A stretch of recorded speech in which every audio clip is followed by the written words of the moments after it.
하나님께 감사드립니다. 오늘 우리의 호흡을 지키신 것, 우리를 깨우사 이 성전까지 인도하신 것, 더 나아가 우리에게 시련도 허락하사 더 나은 신앙을 또한 할 수 있도록 축복하신 것들, 모두 우리가 감사해야 될 것들인 것 같습니다. 부디 2022년 한 해 동안 어떠한 상황 속에도 하나님께 감사하며 주님께 영광 돌리게 되는 주의 귀한 백성 되시길 예수님의 이름으로 축원드립니다. 오늘 우리는 지옥에 대한 이야기를 함께 나눠보려고 합니다. 지옥. 여러분들은 이 지옥이라는 단어를 들으시면 어떻게 생각하시게 됩니까? 대부분 부정적인 생각들을 매우 많이 떠올리시리라 생각합니다. 그런데 지옥도 하나님께서 설계하신 것 중에 하나라는 것 알고 계십니까? 하나님의 성품을 반영하고 있는 것이 마찬가지로 이 지옥의 이야기 속에 포함되어 있다는 거예요. 그러므로 오늘 우리는 성경이 말하는 지옥이 무엇인지 함께 생각해 보려고 합니다. 세상에 많은 사람들이 지옥에 대하여 오해하고 잘못된 방향성들을 가지고 있는 것 분명합니다. 그 잘못된 이해를 바로잡음과 동시에 우리가 하나님의 이 모든 구원에 대한 계획 속에 지옥이 또한 축복의 통로라는 것을 함께 생각해 보게 되었으면 좋겠습니다. 오늘 지옥이 있는 것처럼 사는 삶, 단순히 죽음 이후가 무서워서 신앙을 하는 피동적인 신앙인에서 넘어서서 재앙을 보며 심판을 보며 눈에 보이지 않는 결과물들까지도 믿음의 눈으로 볼 수 있는 참된 신앙인으로 오늘 우리가 이 지옥이라는 키워드를 통해 성장해 갔으면 좋겠습니다. 비전, 앞으로 내다보이는 장래의 상황을 이야기할 때 비전이라고 이야기하는데요. 2022년 그 비전으로서 우리는 지옥이라는 귀한 주님의 메시지를 은혜로 받아들이게 되는 귀한 시간 되었으면 좋겠습니다. 먼저 말씀을 살펴보기 전에 히브리서 11장 6절에 있는 말씀을 함께 읽겠습니다. 함께 읽어볼까요? 시작.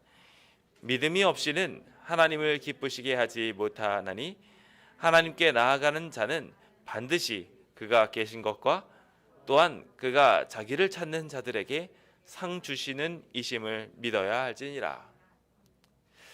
저는 하나님에 대해 소개해 드릴 때, 또한 그분을 믿는 믿음에 대해 소개해 드릴 때 이 성경절을 드는 것을 굉장히 좋아합니다. 아마 여러분들도 여러 번 이 성경절들을 제 설교 속에서 보시면서 이미 거의 외우실 정도가 되셨으리라 생각합니다. 주님은 좋은 분이십니까? 무서운 분이십니까? 네, 그렇습니다. 우리 하나님은 참 좋은 분입니다. 주님께서 의도하시는 모든 일들은 다 상과 연결되어 있으며 주님께서는 항상 우리에게 밝은 빛을 선물하고자 하십니다. 그런데 오늘 우리의 주제인 지옥이라는 키워드를 들으시면 다들 하나님의 성품에 대하여 오해하기 쉬워지시는 것을 보게 됩니다. 오늘 주님께서 저희에게 주시는 이 키워드를 다시 한번 떠올려 보며 하나님께서 저희에게 더 좋은 것을 주시려고 하신다라는 그 이야기들을 오늘 이 말씀을 통하여 느끼게 되었으면 좋겠습니다. 시편 127편 2절은 저희한테 다음과 같이 말하고 있습니다. 너희가 일찍이 일어나고 늦게 누우며 수고의 떡을 먹음이 헛되도다. 그러므로 여호와께서 그의 사랑하시는 자에게는 잠을 주시는도다.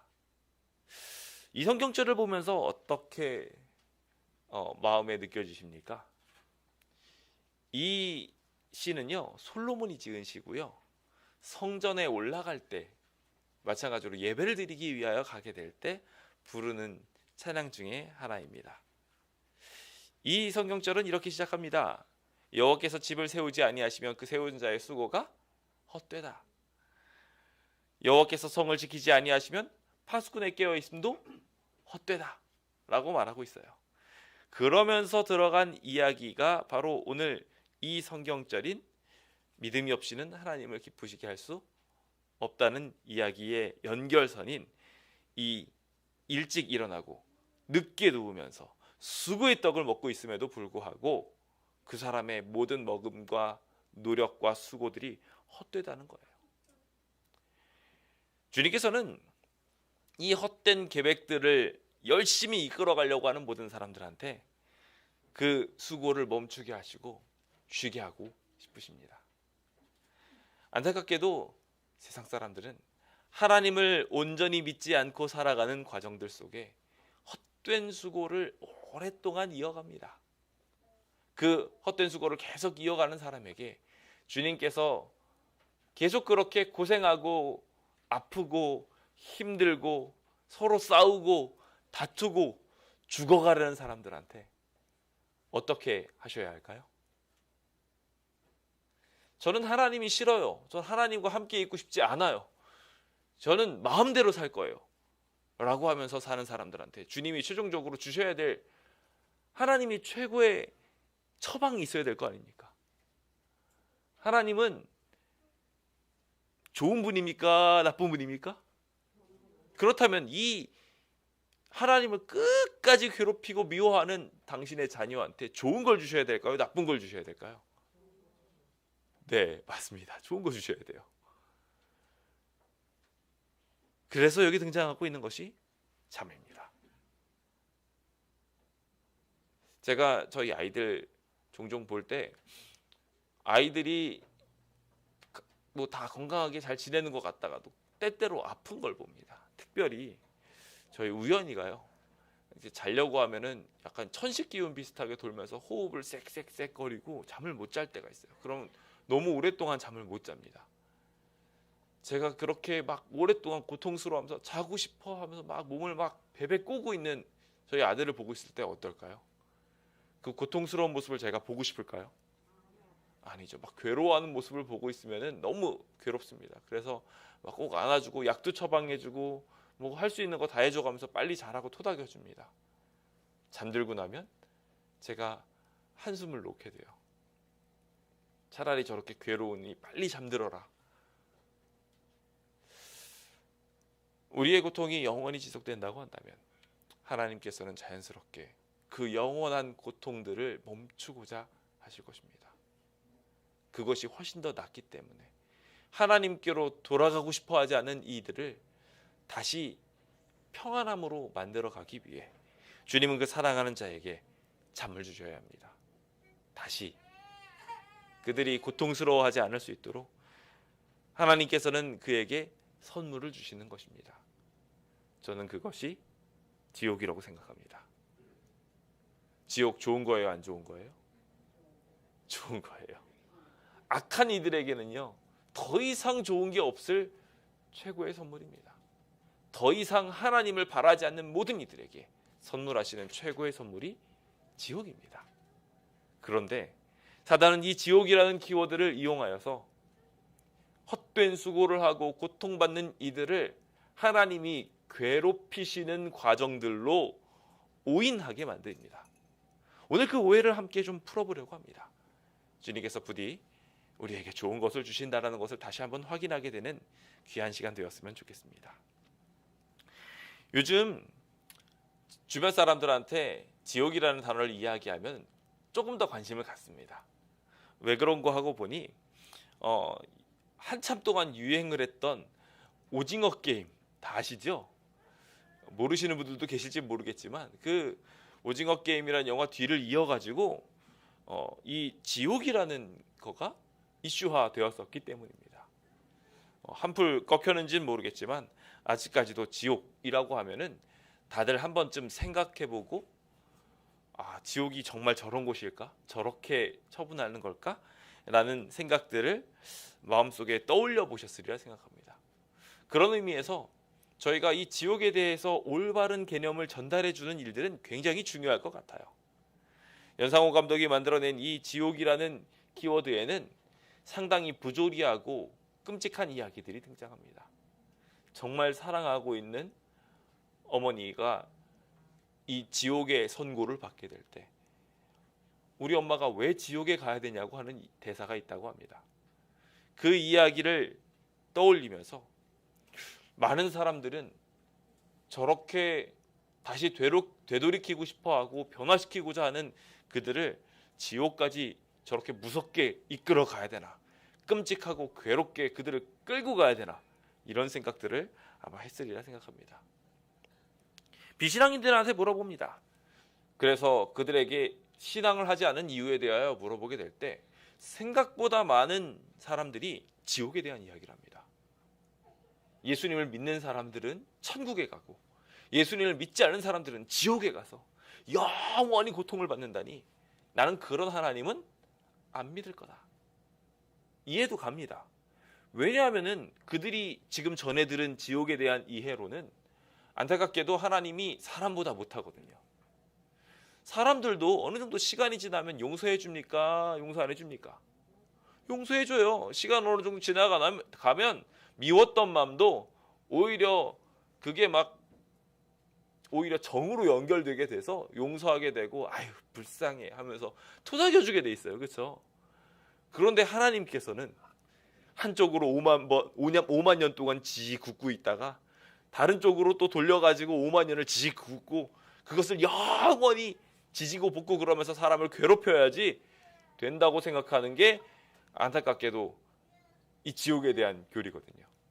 그래서 이 지옥에 대한 이야기를 들을 때마다 사람들이 싫어하고 하나님이 이상한 분이라고들 오해합니다. 저희는 그렇지 않아서 참 다행입니다. 그렇죠?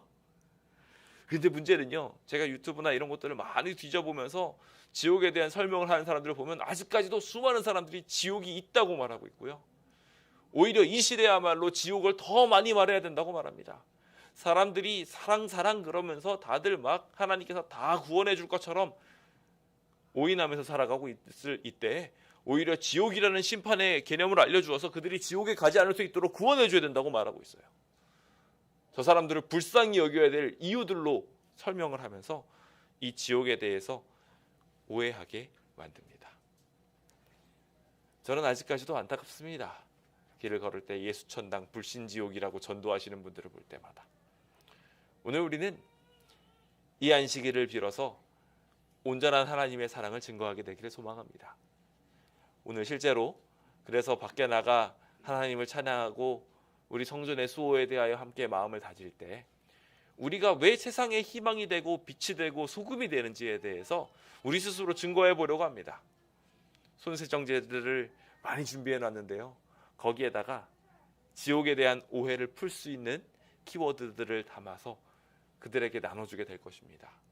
그들이 손을 세정할 때마다 하나님의 지옥에 대한 오해를 풀 수 있는 기회가 하나하나 열리게 되리라 생각합니다. 그때 여러분들이 궁금해하는 이들이 있으면 잘 전달할 수 있도록 그 어떤 때보다도 더 관심 있는 이때 보다 잘 가르칠 수 있는 준비가 되시는 주의 백성 되시길 예수님의 이름으로 축원드립니다. 성경에는 분명히 지옥이라는 개념이 등장합니다. 지옥이라는 개념을 그래서 요즘에 불편한 사람이 많다 보니까 성경 번역을 보면 자꾸 그 지옥이라는 이름들이 사라져가고 있어요. 지옥 있습니까? 없습니까? 지옥 있습니까? 없습니까? 아직까지도 어려워하시면서 없어요 그러시는 분들도 있습니다. 지옥 있습니다. 지옥 있어요. 그리고 지옥이 어떤 곳인지 오늘 함께 생각해 보려고 합니다. 먼저 이 지옥이라는 개념에 대한 오해부터 풀어보고자 합니다. 지옥이라는 오해가 불러오게 된 배경은 우리가 잘 알고 있는 것처럼 창세기 3장 4절에 등장하고 있는 사단의 거짓말부터입니다. 사단이 말하기를 여자에게 너희가 이 선악과를 먹는다 할지라도 하나님께서 죽는다고 하셨지만 너희 죽지 않을 거야 라고 말했어요. 죽지 않다 보니 문제가 발생하기 시작합니다. 저 사람 정말 악하게 살았거든요. 그럼 저 악하게 산 사람은 죽지 않고 어떻게 되느냐? 라는 것에 대한 퀘션 마크가 생길 수밖에 없게 되죠. 그래서 만들어지게 된 것이 지옥입니다. 하나님을 오해하게 만들고 하나님을 계속해서 거짓말쟁이로 오인하게 하며 결국 선천적 불멸성을 계속해서 유지해가는 것을 만들어가며 하나님을 거짓말쟁이로 만듦과 동시에 하나님을 정말 나쁜 분으로 만들어서 오랫동안 사람들을 괴롭히는 존재로 무서운 분으로 이해하게 하기 위해서 만들어진 것이 지옥입니다. 이 모든 거짓의 아비의 이야기들을 안타깝게도 수많은 사람들이 그대로 여과 없이 받아들이고 있습니다. 자, 여러분들한테 거짓말 소식이 하나 전달됐습니다. 그 거짓말 소식을 딱 듣게 되었을 때 여러분들이 그 이야기를 그냥 여과 없이 전달하게 되면 어떻게 될까요? 안타깝게도 그것은 유언비어가 되어서 수많은 사람한테 삽시간에 전달됩니다. 제가 요즘 어떤 분들이 이렇게 문자를 보낼 때마다 특히 코로나가 막 시작되었을 때 이렇게 문자를 받게 되는데, 그 문자를 받게 되면은 제가 그걸 꼭 인터넷에서 검색해 봅니다. 검색해 보는 이유는 간단합니다. 유언비어인 경우가 굉장히 많기 때문이에요. 가짜 기사들을 그렇게 많이 퍼날라요. 그래가지고 잘못된 내용들, 이렇게 하면 코로나 안 걸린다부터 시작해가지고 말도 안 되는 이야기들이 막 돕니다. 그래서 그 가짜 뉴스들을 좀 가끔은 검색해 볼 필요가 있어요. 여과 없이 그냥 전달하면 돼요, 안 돼요? 안 돼요. 그 문자를 열심히 보낸 사람들 일반적으로 누구십니까? 관심 없는 사람들한테 그거 보냅니까? 아니죠. 오히려 관심 있는 사람들, 가족들에게 특히 그것들을 보냅니다. 근데 문제는 열심히 그들이 아프지 않았으면, 힘들지 않았으면 해서 보냈는데 그 내용이 가짜 뉴스예요. 그러면은 나중에 그것 때문에 우리의 가족들이 위협을 당하고 고통을 당하게 되면 행복하십니까? 아니면 행복하지 않으십니까? 당연히 행복하지 않아요. 그러니까 우리는요, 이 거짓 뉴스를 끊어버릴 사람이 돼야 돼요. 그래서 뭔가 메시지를 받게 되면 항상 우리는 생각을 해야 돼요. 이것이 진실일까? 이게 진짜일까? 최소한 두들겨보고 주변 사람들한테 전달해야 돼요. 안타깝게도 하나님의 교회라는 곳이 이것을 두들기지 않고 그냥 보내버렸어요.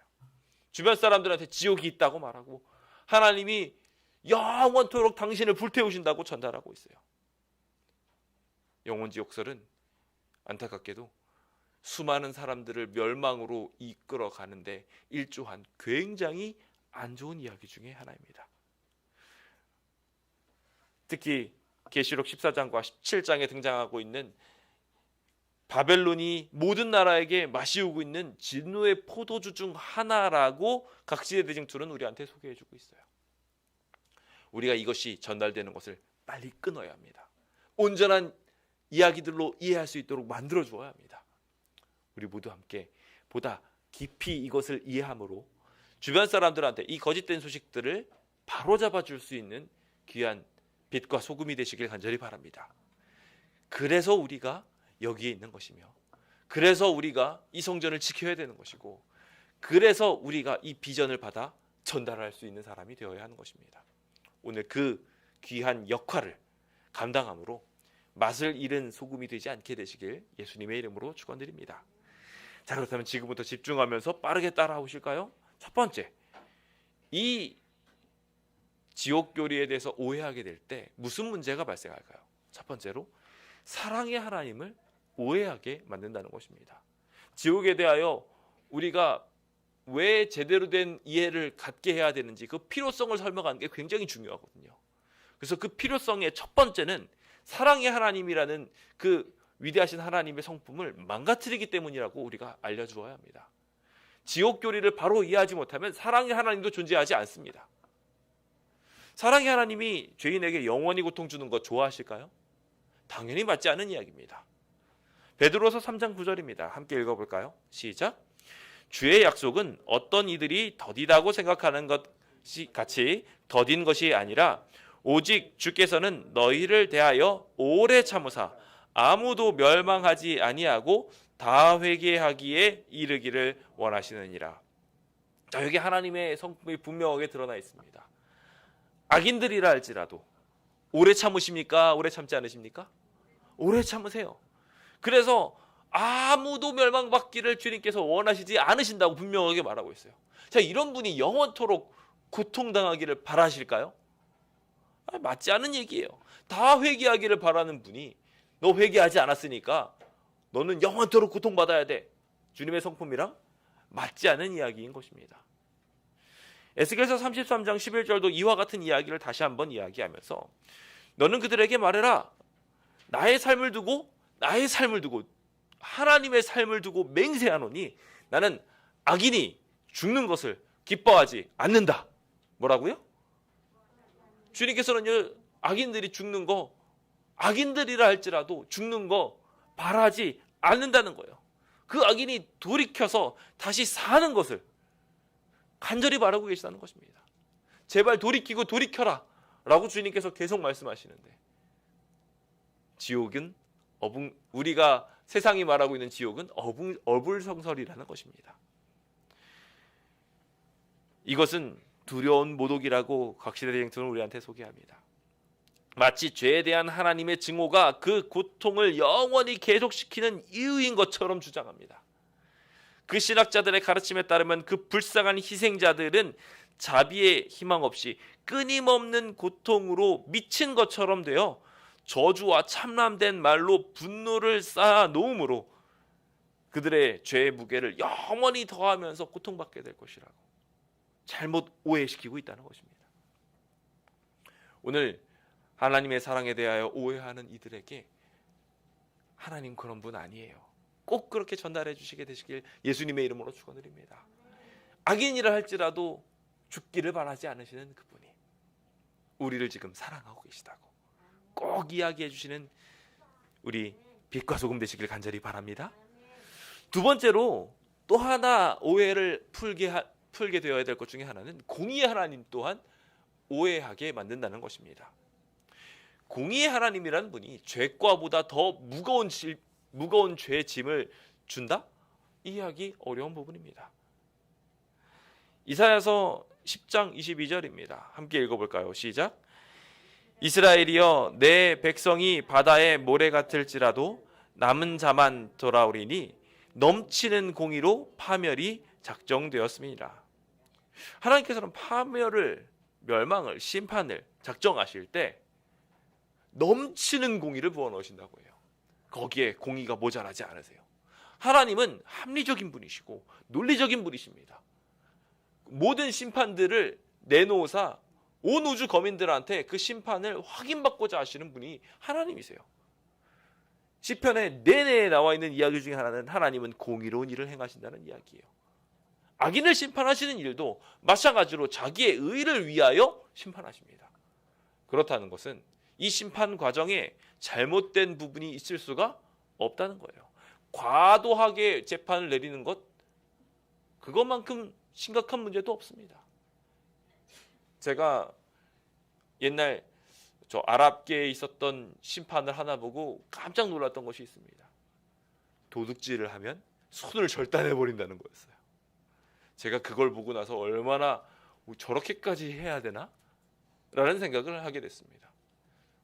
너무 배고파서 물건 하나 훔쳤는데 그것으로 인해서 손을 잃어서 평생 불구로 살고 심각하면 죽을 수도 있는 그러한 판결을 내린다는 것은 너무 과도하다라는 생각을 제가 했죠. 과도한 심판을 보면 이 어린 마음도 다치게 된다는 것을 그때 제가 경험했습니다. 그런데 하나님이 그냥 하나님 믿지 않았다고, 평생 순결하게 살았지만 하나님 믿지 않았다고, 영원하게 불지옥에 들어가서 괴롭게 살아간다고 심판하신다면 그거 공평하다고 생각하실 분 계십니까? 아무도 안 계실 거예요. 저 사람 정말 착하게 살았는데 다른 신을 오랫동안 믿었어. 그래서 멸망을 받게 돼. 이와 같이 불합리한 것 없으리라 생각합니다. 그래서 영원 고통을 준다? 마찬가지로 이해할 수 없는 이야기인 것입니다. 제가 한 목사님의 예화를 듣습니다. 확 와닿더라고요. 와닿던 얘기는 이겁니다. 가인이 한 사람을 죽였죠. 그것으로 말미암아 지옥에 갑니다. 세상의 이해에 따르면 그는 죽자마자 바로 지옥에 갑니다. 그리고 나서 지금 6천년째 불에서 지글지글 타고 있어요. 그런데 그 지글지글 타고면서 막 고통받고 있는 사람 뒤에 후임으로 누구 하나가 들어옵니다. 이름을 물어보니까 아돌프 히틀러래요. 이 사람은 600만 명이가 되는 유대인을 학살을 해버렸던 사람입니다. 한 사람 죽였던 사람은 지금 한 4천년, 5천년째 지금 지글지글 타고 있는데, 이 사람은 늦게 태어났다는 이유 하나만으로 그 고통을 안 받고 후임으로 들어와서 이제부터 지글지글 타고 있어요. 아니, 가인은 무슨 죄가 있어서 이렇게 오랫동안 먼저 태어났다는 이유로 고통을 당해야 되나요? 맞아요. 하나님께서는요, 공의로운 심판자이십니다. 이렇게 심판하지 않으신다는 것입니다. 신명기 32장 4절은 분명하게 말하기를 그는 반석이시니 그 하신 일은 완전하십니다. 모든 길이 정의로우십니다. 진실하고 거짓도 없으시고 모든 것이 바르시다고 분명하게 기록하고 있습니다. 그러니 주님께서 설계하신 지옥도 바를 수밖에 없습니다. 영감의 말씀은 이렇게 말합니다. 제가 종종 설명드린 이야기죠. 죽은 악인들이 영원히 불타고 있는 지옥에서 불과 유황으로 고통받는다는 것과 사람이 짧은 인생에 범한 죄 때문에 하나님께서 살아계시는 동안 내내 고통받아야 한다는 교리는 사랑과 자비의 감정에 비추어 볼 때, 그리고 심지어 공의에 대한 우리 자신의 견해에 비추어 볼 때 얼마나 모순되는가? 그렇지 않습니까? 평생 열심히 살았는데 죄를 조금은 지었다고 영원히 불지옥에서 지글지글하게 한다? 정말 맞지 않는 이야기입니다. 주변 사람들한테 이 잘못된 오해를 하고 있을 때 그런 분 아니라고 소개해 줄 수 있는 주의 백성 되시길 예수님의 이름으로 축원드립니다. 세 번째로 오해를 풀기 위하여 우리가 전달해 줄 이야기가 있습니다. 바로 주님의 구원의 방법이 완전하다는 것이에요. 구원의 하나님을, 그분의 계획을 수많은 사람들이 오해합니다. 이렇게 공포 분위기를 조성해 가면서 왜 구원하시려고 하십니까? 게다가 이렇게 많은 사람들이 지옥에 가서 영원히 고통받을 거면 그 사람들 왜 태어나게 합니까? 그리고 왜 그들을 선택해서 고난을 주고 또 말도 안 되는 369까지 꺼내십니까? 실제로 여기 369에 해당하는 이야기가 있죠. 지옥에 막 들어가 있는 사람 다시 부활시켜서 다시 심판한 다음에 성경의 이야기에 따르면 다시 한 번 더 들어가가지고 또 지옥을 경험한다? 이 성경의 이야기를 잘못 이해한 사람들로 인해서 하나님의 구원 계획이 엉망진창이 되어버립니다. 그래서 저희는 이 지옥에 대한 이야기를 필두로 당분간 죽음에 대한 하나님의 오해와 하나님이 오랫동안 오해받으신 것들을 푸는 시간들을 함께 가져보려고 합니다. 자, 요한복음 5장 28절과 29절은 어떻게 말하고 있을까요? 함께 읽어볼까요? 시작. 이를 놀랍게 여기지 말라. 무덤 속에 있는 자가 다 그의 음성을 들을 때가 오나니 선한 일을 행한 자는 생명의 부활로 악한 일을 행한 자는 심판의 부활로 나오리라. 적어도 우리가 이 지옥에 대한 이야기를 할 때 이 성경절만큼은 외우고 계셔야 됩니다. 이 성경절 하나로 상당히 많은 부분들을 풀 수 있거든요. 여기 보시면은요, 그들이 지옥에 들어가 있다고 하지 않습니다. 죽자마자 지옥에 들어가 있다고 설명하지 않아요. 그들은 다 어디에 있다고 하냐면 무덤 속에 들어가 있다고 설명합니다. 그들이 있는 곳은 무덤이에요. 성경에 많이 등장하고 있는 음부, 막 스올 이렇게 표현되어 있는 모든 곳들은 다 그냥 무덤이에요. 그냥 무덤에서 죽어 있는 거예요. 그리고 그의 음성이 들어올 때가 올게 될 것이라고 말하고 있습니다. 여기도 분명하게 말하고 있죠. 하나님의 계획은 죽자마자 바로 가서 고통받는 시간들로 보내게 된다고 설명하지 않습니다. 심판받게 되는 때가 올 것이라고 말했어요. 가인도 이미 죽었고 모든 사람들이 다 죄인들이 다들 죽었습니다. 그들이 이미 불타고 있다면 이렇게 말할 필요가 있습니까? 없어요.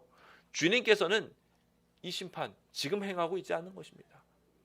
선한 일을 행한 사람, 악한 일을 행한 사람들을 각각 부활시키십니다. 그 다음 부활 이후에 그 사람들이 심판을 받거나 영생을 받거나 그렇게 되도록 나오게 될 것이라고. 마찬가지로 여기 나오리라는 단어도 미래형으로 기록되어 있어요. 나중에 그렇게 될 것이다 라고 말하고 있는 것입니다. 주님의 심판은 완전하십니다. 주님의 구원은 온전하십니다. 그 계획의 일환들이 모두 다 사람의 공감을 이끌어내고 온 우주에 이해를 받아낼 수 있을 만큼 완벽한 구원의 계획을 가지고 계신다는 것입니다. 요한복음 12장도 그것을 말하면서 똑같이 이렇게 설명하십니다. 내 말을 받지 아니하는 자들, 예수 그리스도를 믿지 않는 사람들을 심판하실 이가 있다라고 이야기하면 내가 한 말, 그 말이 마지막 날에 그를 심판하게 될 것이라고 말하면서 언제 심판에 대한 심판의 기점을 말하고 있습니다. 예수님을 믿지 않고 죽은 모든 사람들, 언제 심판받게 되냐면 마지막 날에 심판받는다고 말하고 있어요. 기억하십시오. 주님은 지금부터 영원히 고통받게 하고 있지 않습니다. 죽이려고 사람을 고통받게 하려고 사람을 태어나게 한 것도 아니고 그들이 이미 끊쳐져서 영원히 사라질 수밖에 없는 존재들이지만 그들이 예수 그리스도를 맞는 기회를 갖게 하심으로 최소한 한 번이라도 예수님의 이름을 듣고 예수님의 이름을 혹 듣지 못했다 할지라도 천연계를 바라보면서 하나님의 사랑을 느끼고 하나님께로 돌아갈 수 있는 기회를 주신 것입니다. 오히려 주님의 구원의 계획은 사랑을 말하고 희망을 말하고 좌절한 사람들한테 다시 한 번 더 구원의 길들을 갈 수 있도록 만들어주는 위대한 기회를 제공합니다. 얼마나 감사합니까? 예수 그리스도의 이름만 믿으면 구원을 받는다는 것이 얼마나 쉬운 길입니까? 하나님을 믿고 구원받는 과정들이. 오늘 이 자리에 계신 모든 분들이 그 귀한 희망들을 전파하시는 주의 백성 되시길 예수님의 이름으로 축원드립니다. 지옥이라는 단어 등장하고 있는 이 단어는 게힌놈이라는 곳인데 그 게힌놈이라는 단어는 저주와 살육의 장소라고 우리가 이해하시면 쉽습니다. 우리가 그 이해들을 명확하게 하면서 전달할 필요가 있습니다. 주님께서 실제로 지옥에 대해서 굉장히 많이 이야기하셨고요. 그것들을 전달하시긴 하셨습니다. 그렇지만 그것이 완벽한 계획 속에 있음을 우리는 기억하고 있어야 합니다. 죽은 악인들이 영원히 불타는 것 하나님이 바라시는 것 아니고요.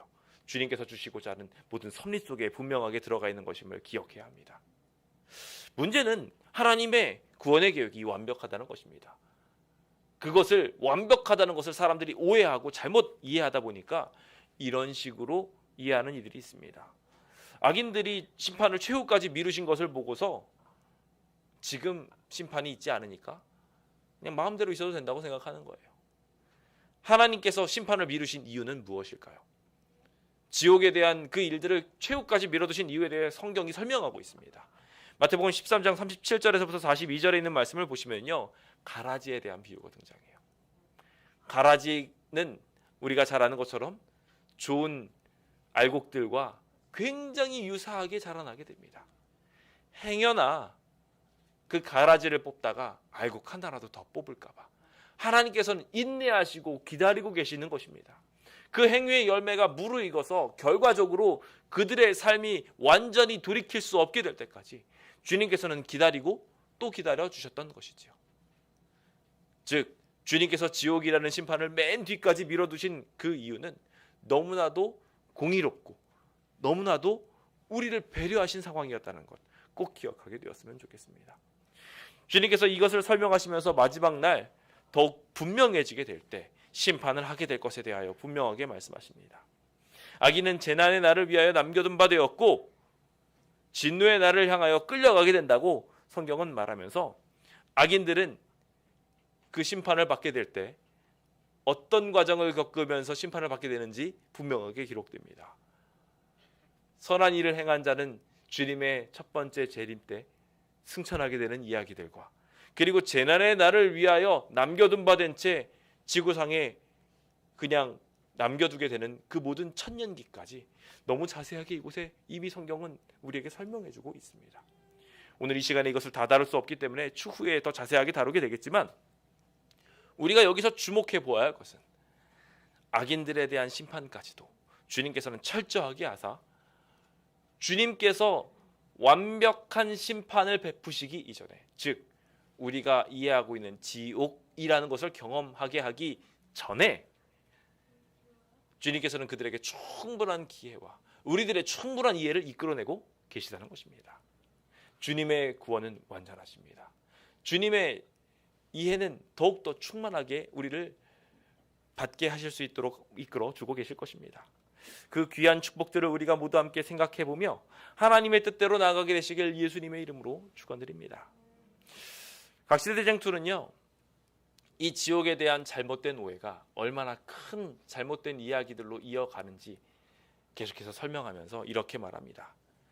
지옥이 너무 무섭고 두려워서 하나님의 공의와 사랑들을 해치면서 믿지 않게 하는 것뿐만 아니라 믿는 사람들 편에는 이 영혼지옥설을 반대하는 부류들을 만들어내게 되어서 하나님은 이런 영원한 지옥에 사람들이 들어가지 않게 할 것이다. 모두 다 만인들을 다 구원할 거다라는 오해까지도 불러일으키고 있다는 것입니다. 그래서 최종적으로는 모두 구원하실 수밖에 없게 하나님의 사랑이 강권하게 될 것이다라고 말하는 것을 통해 오늘 우리 신앙인들까지도 위협하고 있는 거예요. 믿지 않는 사람들뿐 아니라 믿고 있는 사람들까지도 지옥에 대하여 잘못된 이해를 하도록. 그래서 오늘 우리는 지옥에 대한 바른 이해와 바른 믿음을 갖게 되기를 소망합니다. 제가 설명하다 보니 너무 길어져가지고 뒤에 부분들을 자세하게 설명드리지 못함이 너무 아쉽습니다만 슬라이드를 참고하시면 충분히 이해하실 수 있으리라 생각합니다. 지옥의 개념은 총 4가지로 등장합니다. 이 4가지 개념, 지옥 분명히 있다는 것을 설명하고 있습니다. 예언의 신도 뒤져보십시오. 굉장히 많이 지옥에 대해서 설명하고 있습니다. 지옥 분명하게 있어요. 여기서 등장하고 있는 이 지옥의 개념을 바로 이해하기 위해서 원어를 이해할 필요가 있는데요. 빠르게 정리해드리겠습니다. 성경에 음부라고 번역된 것이 있습니다. 구약에서는 스올이라고 되어 있고 신약에서는 하데스라고 나와 있는데요. 쉽게 말하면 이 2 단어는 다 무덤을 말합니다. 그러니까 우리가 흔히 알고 있는 죽고 난 뒤에 모든 사람들은 다 스올에 들어갑니다. 그래서 성경의 이야기들을 자세히 보시다 보면 이 음부라고 나와 있는 스올에 믿음의 조상들이 막 들어가 있습니다. 나도 음부에 들어간다고 이야기하고요. 그러니까 그것을 지옥으로 소개하면 문제가 되다 보니 요즘에 많은 성경에서 그걸 지옥이라고 번역하지 않고 스올이라고 그냥 표현하거나 아니면 무덤이라고 해석을 하고 있습니다. 요즘 그래서 많은 성경책에 지옥들이 없어져 가고 있어요. 그래서 여기 신명기에도 마찬가지로 그런 것들을 설명해 가면서 주님께서는 그 스올에 대한 이야기들을 좀 더 자세하게 설명하고 있지요. 신약 성경에서도 이 하데스에 대한 이야기를 하면서 음부에 주님께서 버려두지 않으신다라는 이야기들, 다시 무덤에서 불러일으키실 것에 대한 분명한 이야기들을 하면서 여기서 나온 이 모든 이야기들, 하데스라는 단어들도 결국 무덤이라는 것에 대해서 우리가 이해할 수 있도록 설명해주고 있습니다. 나중에 기회가 된다면 요 아브라함과 나사로의 이야기, 그렇죠? 그래서 음부에 들어가 있다가 나온 그 이야기들에 대해서도 좀 자세하게 설명드릴 수 있는 기회가 있었으면 좋겠네요. 자, 그 다음 등장하는 지옥이 있습니다. 예언의 신에 가장 많이 등장하고 있는 것 중에 하나가 여기 이 타르타로스라고 이야기하는 지옥입니다. 이 지옥은 실제로 존재하는 지옥입니다. 여기 지옥은 천사들을 격리시켜 놓은 곳이라고 이해하시면 됩니다. 그것을 쉽게 이야기하면 어떻게 이해할 수 있을까요? 지구입니다. 지금 이 지구가 지옥이에요. 사단의 영향력이 미칠 수 있는 공간은 지금 현재 타락시킨 이 지구 공간이기 때문에 이 격리되어 있는 이곳을 지옥이라고 이해하시면 되겠습니다. 주님께서는 이곳을 가두실 것이고 영감의 말씀에서도 영원한 결박을 통한 이야기들을 하는 이 2곳 타르타로스에 대한 이야기를 통해서도 이곳에 대해서 분명하게 설명하고 있습니다. 그러니까 지옥에 대해서 이해하실 때 사단이 갇혀 있는 곳, 사단이 영벌을 받을 곳이라고 이해하시면 조금 더 이해가 쉬워질 것 같습니다. 그리고 마지막으로 실제로 예수님이 제일 많이 설교하신, 예수님이 제일 많이 이야기하신 것이 있습니다. 게헨나라는 곳입니다. 이 게헨나라고 이야기되는 지옥은 실제로 예수님께서 지옥이라는 설명을 하시면서 굉장히 많이 설명하신 이야기예요. 주변 사람들한테 이 이야기를 좀 들려주실 필요가 있습니다. 지옥이 있다는 것을요.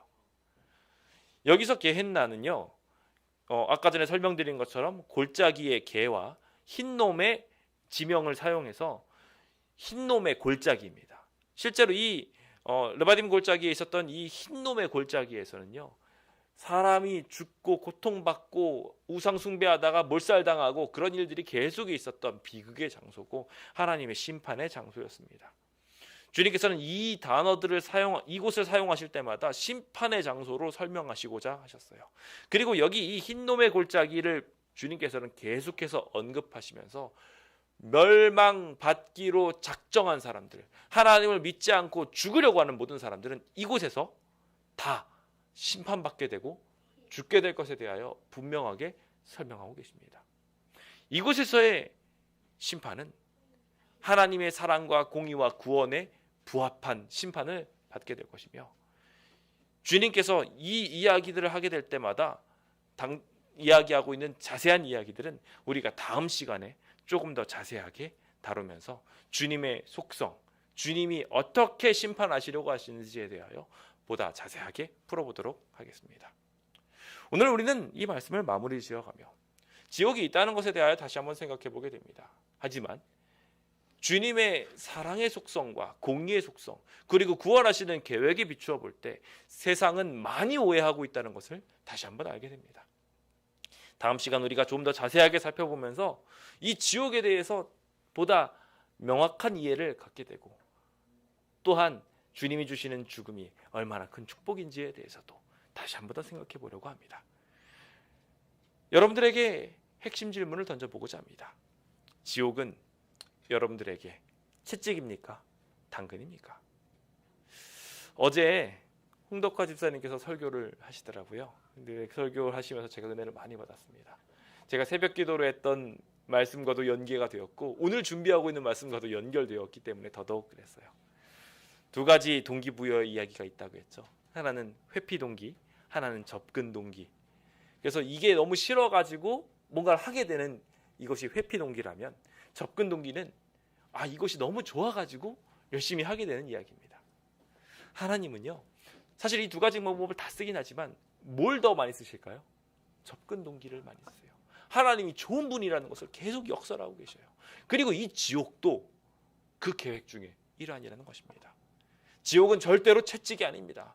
협박해가지고 너 안 그러면 지옥 가, 이야기가 아니라 주님의 사랑을 말해주고 그 사랑을 통하여 이 죄인들이 잠을 잘 수 있도록 만들어주시는 하나님의 사랑을 역설하시는 이야기가 지옥의 이야기입니다. 또한 주님께서 형벌하시는 것이 공의를 말하고 있는 것임을 분명하게 말하며, 우리를 괴롭히고 힘들게 했던 모든 악인들에 대하여 주님께서 어떻게 반응하시는지도 말해주고 있는 중요한 키워드이며, 더 나아가 완전한 구원의 이정표를 이해하는데 굉장히 중요한 키워드가 지옥입니다. 오늘 그것에 대해서 적어도 지옥에 대한 오해를 풀어야 되겠구나, 주변 사람들의 지옥에 대한 오해를 풀어줘야 되겠구나, 하나님은 사랑이시고 공의이시며 구원이시구나 라는 것을 마음속에 두시고 한 번 더 깊이 연구하기로 결심해보는 주의 백성 되시길 간절히 바랍니다. 오늘 두려워해야 될 분을 온전히 두려워하며 참된 구원을 향하여 나아가게 되시길 간절히 소망하면서 오늘 모든 말씀을 마치도록 하겠습니다. 감사합니다.